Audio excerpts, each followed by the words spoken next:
Hello everyone, welcome back to another Baselight tutorial. In this very quick video, we're going to have a look at how to remove a matte operator with one hotkey, which stops this from happening.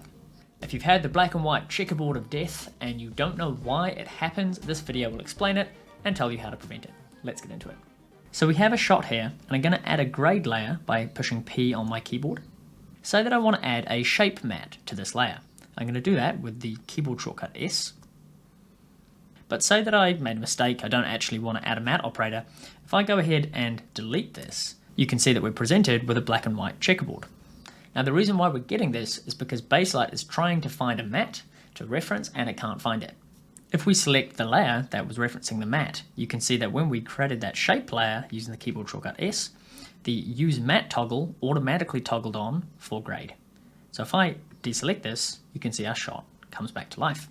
I'll give you another example. If we hit the H key on the keyboard, that creates a hue angle matte for us to use. Before we delete this, if I push H again on the keyboard, that'll toggle to my grade layer. And you can see that this use matte toggle has automatically selected for grade. If we delete this manually, we'll need to toggle this back off. I'll demonstrate that now. If I go ahead and lasso my hue angle and reference strip that was created, I'll delete that. And there we have our black and white checkerboard. If we untoggle this matte selection, our grading layer springs back to life. Now, there's an easier way to do this.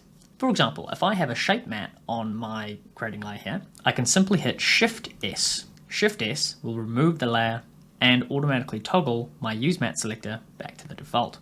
This works with all matte operators. For example, if I hit the H key for the hue angle matte and hit Shift H, you can see it automatically removes the hue angle strip, the reference strip, and deselects the foregrade matte toggle.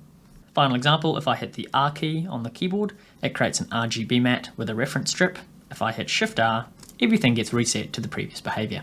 If you've added any other matte operator, use the Shift key and the hotkey to remove it effectively and quickly. I hope you enjoyed that quick tip, and I'll catch you in the next video. Cheers.